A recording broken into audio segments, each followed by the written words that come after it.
नमस्कार दोस्तों, स्वागत है आप सभी का पाथफाइंडर पर। तो दोस्तों, वैसे तो रिन्यूएबल एनर्जी अगर हम एनवायरनमेंट के लिए उस कंटेक्स्ट में समझें तो कार्बन के टर्म्स में ये बहुत बेनिफिशियल है। कार्बन न्यूट्रल टेक्नोलॉजी एंड आप देखें तो कार्बन जनरेट भी नहीं करती है। लेकिन दोस्तों एट द सेम टाइम अगर हम मिनरल्स की रिक्वायरमेंट देखें तो रिन्यूएबल एनर्जी में बहुत ज्यादा है। तो कुछ ऐसे मिनरल्स हैं जो कि बहुत ज्यादा आवश्यक हैं रिन्यूएबल सेक्टर में। तो आज की क्लास में सबसे पहले तो हम वो जानेंगे कि वो कौन से मिनरल्स हैं जो इतने इंपॉर्टेंट हैं रिन्यूएबल एनर्जी के लिए। नंबर टू हम देखेंगे, जाहिर सी बात है अब इन मिनरल्स को कंट्रोल करने के लिए भी एक होड़ लगी हुई है।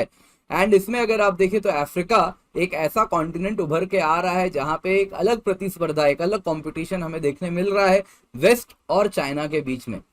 एंड इसमें अगर आप देखें तो चाइना साफ साफ वेस्टर्न कंट्रीज को मात देता हुआ दिख रहा है। तो हम दो कंट्रीज के केस स्टडी से ये भी आज देखने वाले हैं। तो दोस्तों ये केस स्टडी बेस्ड क्लास है, तो इसको जरूर देखिएगा, काफी कुछ आपको आज सीखने मिलेगा।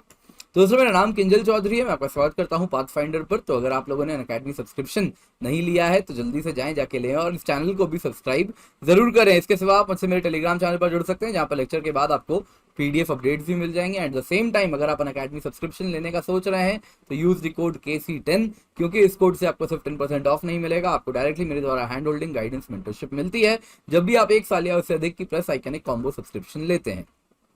तो दोस्तों अगर हम रिन्यूएबल सेक्टर की बात करें तो solar photovoltaic plant, wind farms, electric vehicles, इन सभी को बनाने में जो मिनरल की रिक्वायरमेंट है वो fossil fuel based counter part से बहुत ज्यादा है।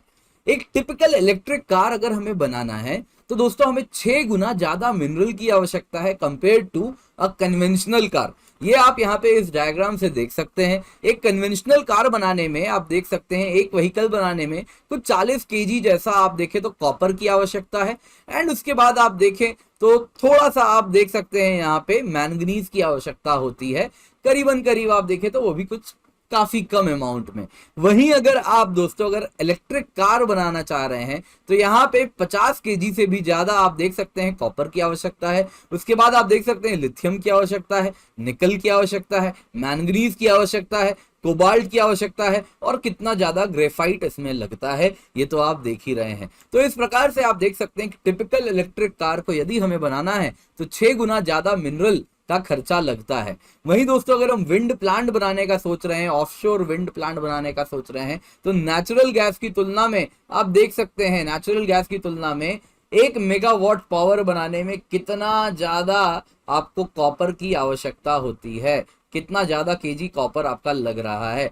सिर्फ कॉपर से ही बात नहीं बनती, नेचुरल गैस में तो कॉपर से काम हो जाता है, यहाँ पे अन्य मिनरल भी आपको चाहिए, निकल भी चाहिए, मैंगनीज भी चाहिए, साथ साथ आप देख सकते हैं क्रोमियम भी चाहिए, आपको काफी बड़े अमाउंट में जिंक भी चाहिए और रेयर अर्थ्स की भी आवश्यकता होती है। वैसे ही onshore wind plant, solar photovoltaic में भी आप देख सकते हैं कॉपर एंड सिलिकॉन दोनों की कितनी ज्यादा आवश्यकता है। तो मिनरल इंटेंसिटी अगर आप देखें, जो डेंसिटी जो रिक्वायरमेंट है मिनरल की, वो रिन्यूएबल सेक्टर में जाहिर सी बात है बहुत ज्यादा है। ये डेटा किसका है दोस्तों? इंटरनेशनल एनर्जी एजेंसी का है। एंड यहाँ पर मैंने इनको प्रॉपर साइटेशन भी दे दिया है जैसा आप यहाँ पर देख सकते हैं। तो IEA का डेटा है तो आप इसको एग्जाम में जरूर कोट कर सकते हैं। तो दोस्तों अगर हम 2010 के ऑनवर्ड्स देखें तो जो average amount of mineral needed है per unit of power generation वो 50% से बढ़ चुकी है। कारण क्या है कि 2010 के बाद जाहिर सी बात है रिन्यूएबल सेक्टर का जो शेयर है वो बढ़ता जा रहा है। तो इस वजह से रिन्यूएबल सेक्टर जैसे जैसे बढ़ रहा है, हमारी जो डिमांड है मिनरल्स की वो बहुत ज्यादा होने वाली है। बेस्ट पार्ट क्या होता है कि सारे मिनरल्स रिसाइक्लेबल हैं। तो एक बार एक इलेक्ट्रिक कार पुरानी हो गई तो उसकी लिथियम आयन बैटरी क्या करेंगे, हम उससे लिथियम वापस रिसाइकल कर सकते हैं। तो ये अच्छी बात है, ये सारे मिनरल्स रिसाइक्लेबल हैं, लेकिन एक बार तो हमें काफी ज्यादा माइनिंग करके इनको निकालना भी होगा। जाहिर सी बात है अगर मिनरल्स की बात करें जो रिन्यूएबल एनर्जी में आवश्यकता है तो वो कौन कौन से मिनरल्स हैं जिनको हमको माइन करना है, तो वो डिपेंड करता है टेक्नोलॉजी पर ऑन एन एवरेज अगर आप देखें तो अगर हमें इलेक्ट्रिक कार बनाना है जिसमें battery performance, longevity, energy density का ध्यान रखना है तो हमें चाहिए लिथियम, निकल, कोबाल्ट, मैंगनीज और ग्रेफाइट। वहीं दोस्तों अगर हम विंड टरबाइन बनाना चाह रहे हैं, इलेक्ट्रिक व्हीकल का मोटर बनाना चाह रहे हैं, तो इसमें बहुत इंपॉर्टेंट है रेयर अर्थ एलिमेंट। एंड क्योंकि रेयर अर्थ एलिमेंट अगर आप देखें तो इनसे हम परमानेंट मैग्नेट बनाते हैं, तो विंड टरबाइन में भी यूज करते हैं, ईवी मोटर में भी यूज करते हैं। तो आप देख सकते हैं दोस्तों, अगर हम रेयर अर्थ एलिमेंट्स की बात करें तो इनकी बहुत सारी यूजेज हैं। मैग्नेट्स की बात करें तो आप देख सकते हैं दोस्तों, अलग अलग रेयर अर्थ्स हैं यहाँ पे।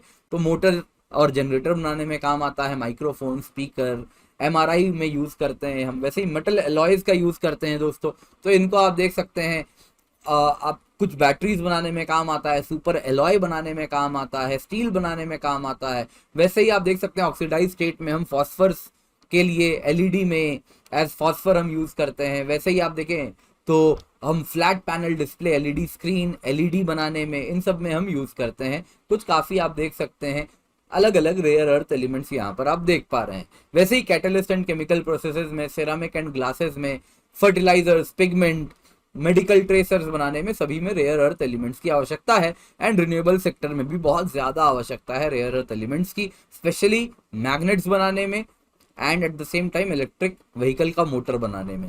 वैसे ही देखें तो अगर हम इलेक्ट्रिसिटी पर बेस्ड पावर सेक्टर को मूव करना चाह रहे हैं, तो इलेक्ट्रिसिटी नेटवर्क्स जब भी यूज होंगी तो उसमें कॉपर चाहिए, एल्यूमिनियम चाहिए, और कॉपर तो काफी ज्यादा चाहिए ही चाहिए। तो इस वजह से कॉपर की भी डिमांड बहुत ज्यादा हो गई है। तो ये सारे कुछ सेक्टर्स हैं जहां पे रिन्यूएबल एनर्जी में मिनरल्स की आवश्यकता है। जाहिर सी बात है, अब इन मिनरल्स को कंट्रोल करने के लिए भी एक होड़ लगेगी दो देशों के बीच में। तो आइए सबसे पहला केस स्टडी देखते हैं हम डीआरसी का, डेमोक्रेटिक रिपब्लिक ऑफ कॉन्गो। दोनों ही हम अफ्रीकन कंट्रीज देखने वाले हैं। पहला देश है दोस्तों डीआरसी। डीआरसी अगर आप देखें दोस्तों, तो ये 2/3 वर्ल्ड का कोबाल्ट अकेले कंट्रोल करता है। काफी बड़ा अमाउंट है, आप जैसा देख सकते हैं। इसके सिवा इसके पास यूरेनियम भी है, कॉपर भी है, एंड इतना ही इसका यूरेनियम इतना प्योर है कि एल्बर्ट आइंस्टाइन ने यूएस को कहा था कि हमें, उस टाइम बेल्जियम के कंट्रोल में हुआ करता था, तो बेल्जियम कॉन्गो में हमें कंट्रोल चाहिए, सो दैट इसके यूरेनियम को हम कंट्रोल में कर सकें, सो दैट इसको हम यूज कर सकेंगे। तो उनका कहना था कि ये यूरेनियम इतने प्योर हैं कि इन यूरेनियम का जो वेस्ट होता है, वो उनका कहना था कि अमेरिकन माइन से ज्यादा प्योर है। एक बार यूरेनियम एक्सट्रैक्शन के बाद जो वेस्ट बन रहा है, वो अमेरिकन माइन से भी ज्यादा प्योर है।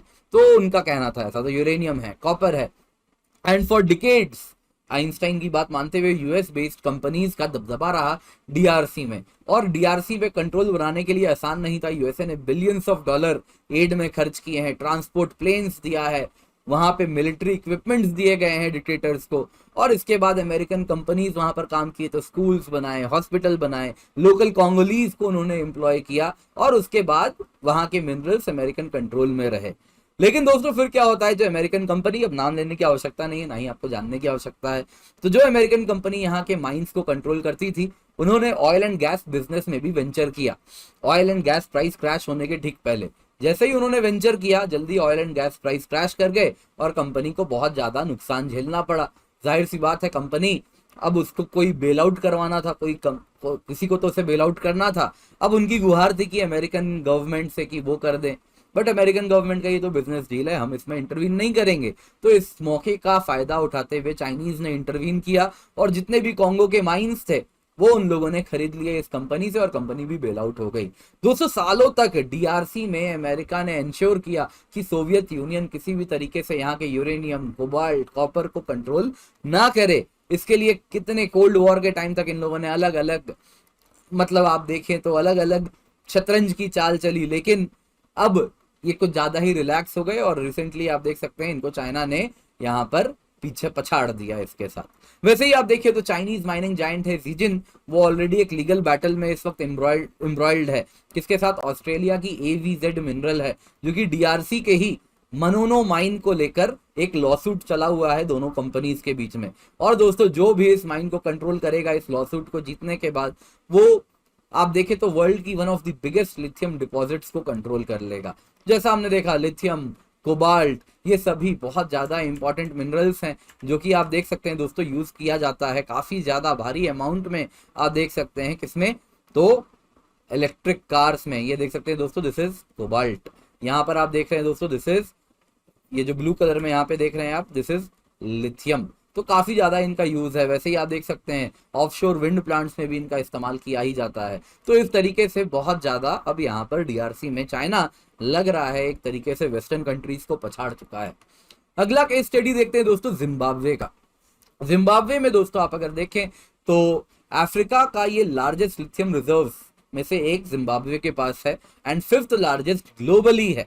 यहाँ पे दोस्तों आप देख सकते हैं ये हरारे इसका कैपिटल है और यहीं पे ये मास्विंगो प्रोविंस है। मास्विंगो प्रोविंस में ये जो आप रेड कलर में यहाँ पे देख रहे हैं, ये जो रेड कलर में आप देख रहे हैं, दिस इज बिकीटा, जो कि एक माइन है, बिकीटा माइन है। दोस्तों बिकीटा माइन की अगर बात करें तो इसमें 11 मिलियन टन्स ऑफ लिथियम है। एंड दोस्तों यहाँ पे आपको कहना चाहूंगा आज तक वेस्टर्न कंट्रीज ज्यादा यहाँ पे इंटरेस्ट नहीं ली जिम्बाब्वे में। यहाँ पे कोबाल्ट रिच माइंस भी बहुत ज्यादा है। हरारे जो कि जिम्बाब्वे की कैपिटल है, उसी के बाहर अगर आप देखें तो यहाँ पे इसी के पास में आप अगर देखें तो यहाँ पे कोबाल्ट के भी मिनरल्स हैं एंड माइंस हैं। लेकिन वेस्टर्न कंट्रीज यहाँ पर ज्यादा इंटरवीन नहीं कर पाई क्योंकि जिम्बाब्वे में एक स्टेबिलिटी की कमी रही है। तो वेस्टर्न कंपनीज यहाँ पर कभी आप देखें तो इंटरवीन नहीं कर पाई। वहीं पर इस प्रकार की अनस्टेबल इकोनॉमीज को, अनस्टेबल कंट्रीज को चाइना बहुत इजीली मैनेज कर पाता है। तो चाइना वहां पे इंटरवीन करता है और इसके साथ वहां पे जो रूलिंग एलिट्स हैं उनके लिए काफी ज्यादा आप देखें तो इनफ्लो ऑफ एड भी करवाता है कंट्री के लिए। एंड जाहिर सी बात है जो रूलिंग एलिट है उनको भी इसका कट मिलेगा। लोन्स जाते हैं, फॉरेन डायरेक्ट इन्वेस्टमेंट जाते हैं देश में और उसके बाद चाइना यहाँ पे फेवरेबल इन्वेस्टर स्टेटस बना लेता है वेस्टर्न कंपनीज को पछाड़ते हुए। तो इसके साथ आप देखें तो जिम्बाब्वे भी अब चाइना के कंट्रोल में जा चुका है। तो इस प्रकार से दोस्तों बस मैंने वीडियो बहुत लंबा ना हो जाए, इन दो कंट्रीज का केस स्टडी आपको दिया है जिससे आप देख सकते हैं कैसे आने वाले दिनों में चाइना वेस्टर्न कंट्रीज को पछाड़ता जा रहा है when it comes to control over their critical minerals which will be the future. जैसा हमने देखा है पास्ट में ऑयल एंड गैस को लेके दुनिया जंग लड़ती है, जंग करती है। ऑयल एंड गैस पे कंट्रोल बनाने के लिए जो डोमिनेंट पावर था, फिर वो यूएस हो, तो उसने कैसे गल्फ कंट्रीज पर कंट्रोल बना के रखा था। तो अब कुछ चाइना वैसा ही जो नेक्स्ट जनरेशन टेक्नोलॉजी है, जो एनर्जी नीड्स हैं, उसके लिए जो मिनरल है उन पर चाइना कुछ वैसा ही कंट्रोल बनाता हुआ दिख रहा है। तो हो सकता है आने वाली सदी में जो एनर्जी सिक्योरिटी है उसमें चाइना वर्ल्ड की एनर्जी सिक्योरिटी का एक बहुत बड़ा गारंटर बन सकता है अगर इसी गति से वो आगे बढ़ता रहा अनचेक्ड।